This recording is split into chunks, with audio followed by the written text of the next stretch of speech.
Hey guys, Jacob with Jacob Comics. Happy new comic book day, July 3rd, 2024. I hope all you guys found all your books in your cubby, mailed to you, on the new comic book shop wall. However you guys get your books, I hope you found all the books that you're looking for this week. I know I did here in the loud, mysterious black bag, and as usual, I've read all the books. 5 books that I got this week, but I've read them all. We'll do non-spoiler reviews, and as usual, we'll get this loud, mysterious black bag out of the way. Just want to let you guys know, if you do like this kind of content, make sure to like, comment, subscribe. Helps the YouTube algorithm know you like this kind of content, and it'll spread me out to more comic book people. Let's go ahead and find out what's in the mysterious black bag. Alright, so first up this week, we've got Miles Morales Spider-Man number 22, and it was okay. Like, there wasn't anything really wrong with it. There was a guest artist on this issue that didn't really capture the same kind of style that this run's had. But I mean, we're issue 22 in, and they've stayed pretty consistent with the style. So, we get kind of a departure from that cool, really cool style that's been holding this book kind of together for me. Because to be honest, like, Cody Ziegler's story is just and this one sort of kind of felt like more of that to me, where, he was told by Marvel uppers, you gotta have a Blood Hunt tie-in, and it wasn't really his plan, so he's doing his best. Like, I'm not mad at it, but just, he's doing his best, and his best is okay. It's okay. Landed it in the number 5 spot for me this week.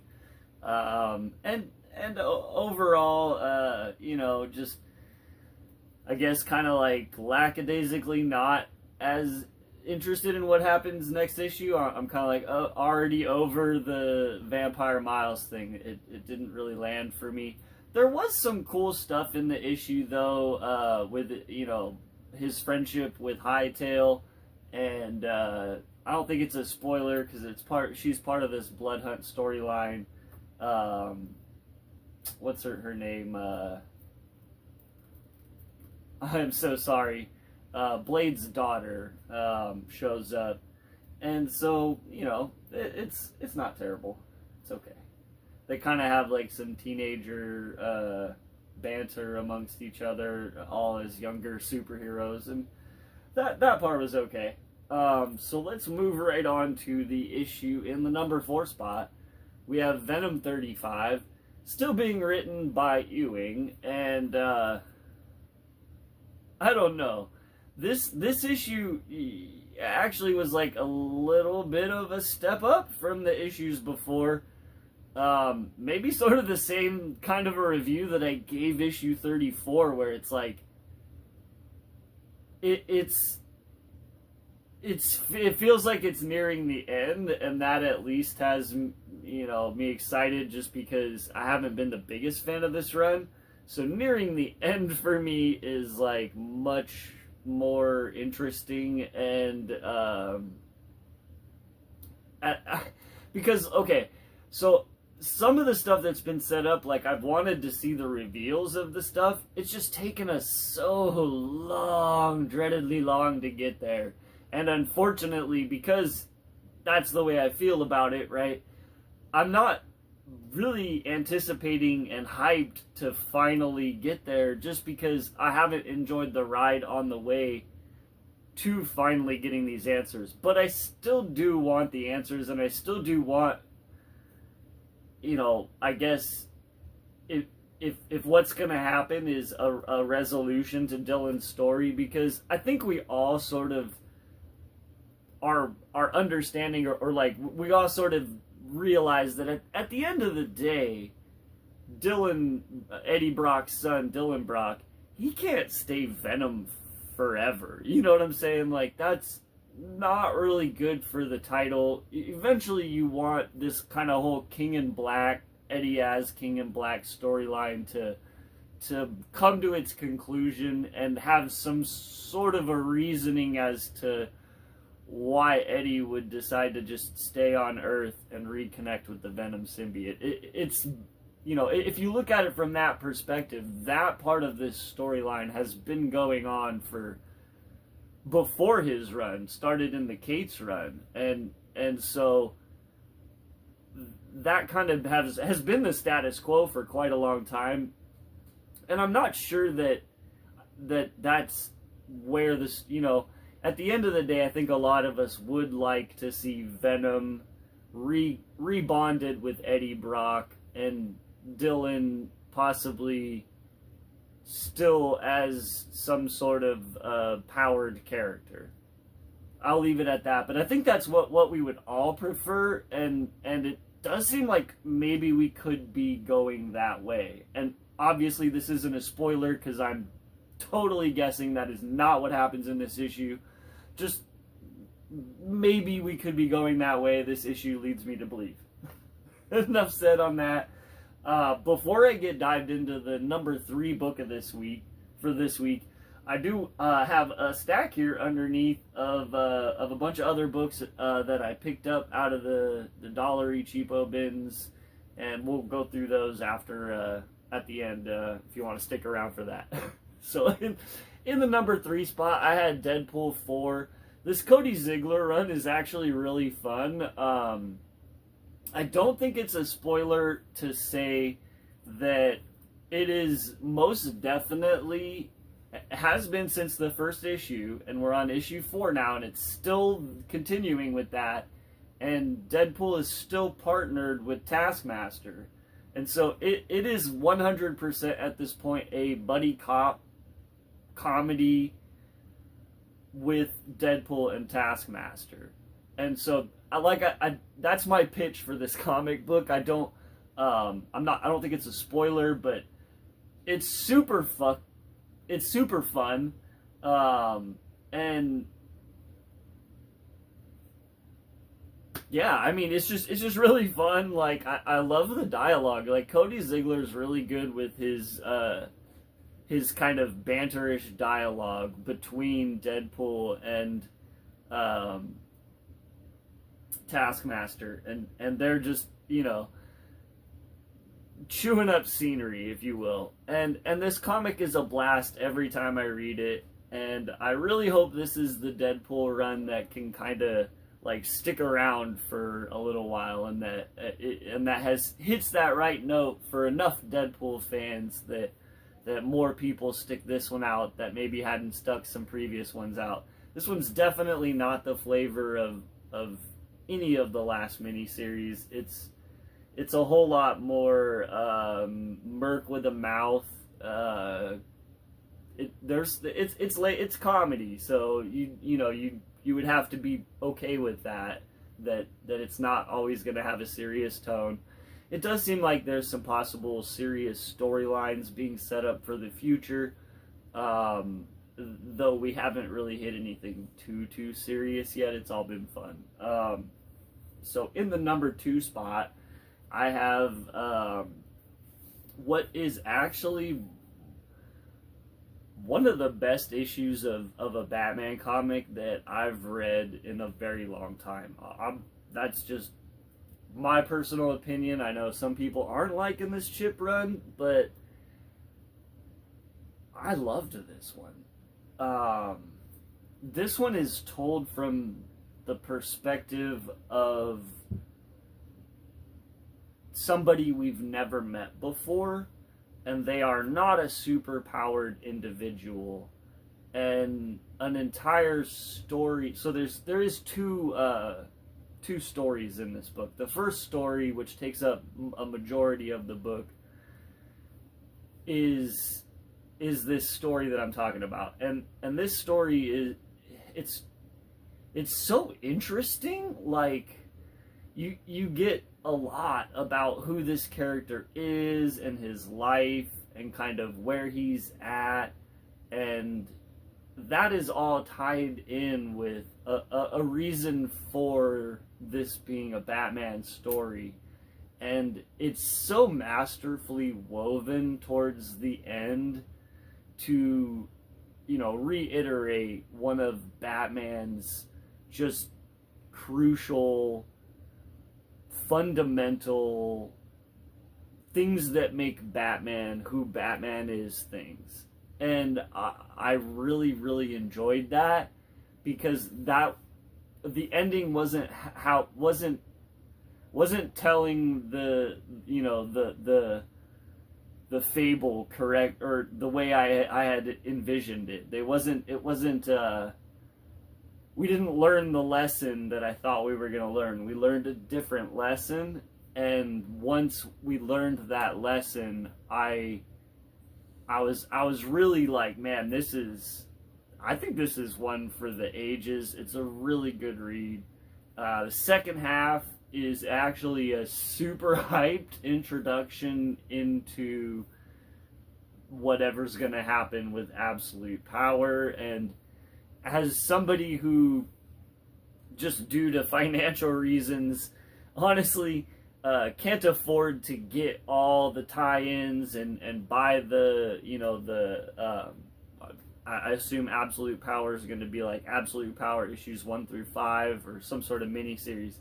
I can't usually always afford to get, man, they're really trying to tempt me. I still can't afford it, but it was really good. And I'm like, I guess my thought was like, I hope that more of this is in my Batman books for like the next month or 2 months. I hope I at least like get more tidbits and don't have to you know, not know the wrap up of this story, because it actually looked like super interesting. So yeah, in the number 1 spot, and I don't usually spoil books. I'm gonna spoil this book. I'll give you your fair warning. I'll hold the book up for the whole part of the spoiler. When I move the book down, there will be no more spoiler. My number 1 book is Annihilation 2099. Like I said, I'm going to spoil it because I honestly don't think a lot of people are reading it either. And so me spoiling it is not going to affect what you wouldn't have read. But maybe me spoiling it is going to make you want to go read it. So that's why I'm going to have to spoil it today. We're going to spoil this one. Annihilation 2099 number 1. This book is fire. This is so good. It hits the number 1 spot, and for really good reason, not just because I'm 2099 fanboying on this one. I promise you, this thing is amazing. So it's the first appearance of Nova 2099, and a story is told that's actually really enthralling about this guy becoming Nova. And there is a final reveal at the end there, which I'm probably going to put on the thumbnail, honestly, because it was so good. And I don't think many people are reading this, so I'm not going to be spoiling it for anybody. But so Nova 2099, to get to the meat of the matter here, is Wolverine, the one and only Logan. He ends up becoming old and defeated and goes to Xandar in the thought of, because he's thinking like, maybe I'll join the Nova Corps. They've got this new process where they're imbuing the cells of your body with the Nova Corps power. And, you know, the kind of the same way that I was the only one that wouldn't reject the adamantium, and my healing factor was able to save me. You know, he was like maybe the only one, and so ends up being the only one. So he's the only one that they're able to imbue the Nova Corps power into each one of his, like, into his genetic code, into his DNA. And so So he's got power cosmic now. So you've got Wolverine with the power cosmic. And they tell this super tragic tale where while he's on Xandar and gets these powers, it's like this Kree-looking species, or like totally insect-looking aliens came, and they just killed everybody on the planet, all the Novas, everyone, and he was the only one, because of his healing factor, who they couldn't infect, but everyone was infected, kind of like parasitic zombies, if you will. And so Logan has Nova 2099, whatever you want to call him. He has to kill every last one of everyone on this planet. And, like, guys, this is deserving of number one. It was so good. There's a backup story in it that has Dracula. Dracula shows up. It's okay. I don't know. They're definitely setting some stuff up with that one. Like, it just introduces where Dracula is now from the last miniseries that he made an appearance in about a year and a half ago. And at that point, he like kind of went off into space. And so, and additionally, I think this whole Annihilation 2099 event is supposed to be like more space themed and more science fiction oriented. So, hey man, if that sounds up your alley, science fiction story with Wolverine in the future as a Nova, the last Nova, and yeah, dude, it's real. I had a bunch of fun with it, as you guys can see. I did not know it was going to be Wolvie, but I went ahead because I'm a big 2099 fan and picked up the cool border variant there. Alright guys, let's go ahead and get into the books that I have over here that I got out of the $1 or sometimes a little under $1 bin. I got this Justice Machine #1 Comico. It's a wraparound cover too. That's really cool, actually. I don't know. I've never seen it before. Got a Midnight Men #1 with like a embossed foil logo there. Epic Comics. Let's see, I got some of these Elvis Presley comics. I got issue 6, issue 1, issue 2, and issue 3. I know some people that like Elvis Presley comics. I got a Ratchet and Clank #2. I found the Bart Simpson's Treehouse of Horror #10. Thought that was pretty cool. Big old sticker on the back there. And then I think the rest of these are all that, right? No, okay. There's a couple under here. Let's show them like this. I don't know what this is. It's not old. It's a $1.95 price tag, so like from the 90s. If anyone's ever seen it before, I'd be curious. Leave a comment, let me know. Big Bang Comics. It's $1.95. It's got like a Nazi thing going on. It's Big Bang Comics issue 2. There's this Sonic the Hedgehog issue 272. I know some of these higher ones can be kind of rare, so I picked that up in case somebody is looking for that one. And oddly enough, so I've found these before and they're super awesome. I'm actually going to pull one out so you guys can see. It's a Gizmo #5 is what I found here. And they all have wraparound covers. So I have Gizmo 1 through 4 already. And they have these really cool wraparound covers. These are from like 1989, somewhere around there, from Mirage Studios, and they always have ads for Teenage Mutant Ninja Turtles inside as well. Like, these are super cool. Okay, this is the first one that does not have the wraparound. I'm kind of sad about that, actually. Oh well. Let's see if it does have any of the TMNT ads. I can show you guys that. It's kind of cool. Yeah, check this out.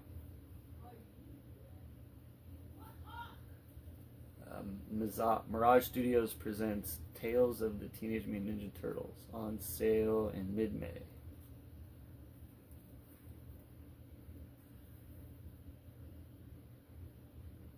Look at this. Teenage Mutant Ninja Turtles metal miniatures. You can order them. There's like an order form.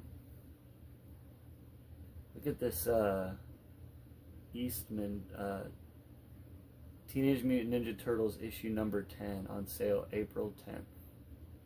Yeah, this is from 1987. You can see in the indica. There's like a shredder. Eastman 87. These things are cool, man. I'm sorry. And like the art for the Gizmo stuff is really cool, really good too. Like, check that out. Super good. It's all black and white, like the early Turtles. I just think these are so cool because I can usually when I've found them, they haven't been crazy expensive or anything. So maybe other people thought the same as I did when they found them. So I found another one too. It's another issue 4. I already had an issue 4, but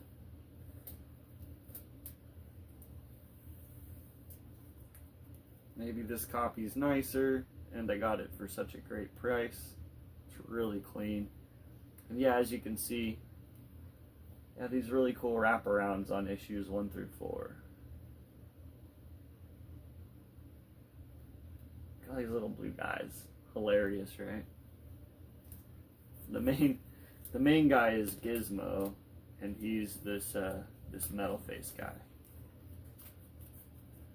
Just thought I would introduce you guys to some weird, cool stuff and spend a little tangent on something that I actually kind of like.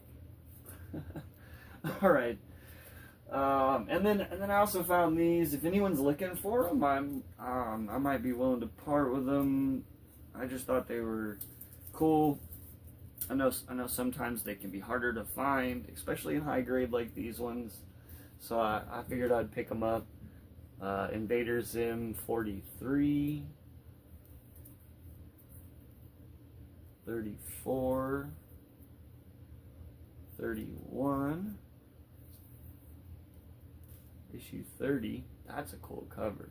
I like that. Look at this one. Issue 39, issue 40. That's cool. Issue 10, one of the lower issues. Like I said, I feel like you don't see these that often. So I saw them, I was like, all right, I bet somebody will love those. If not, they can stay in my collection too, because I think they're cool. All right, guys, that's what I have today. Happy 4th of July, if you guys are still watching. Happy 4th of July. Enjoy the fireworks if you're going out to see those and you're in the States here. As always, we'll see you guys next time, and have a great day.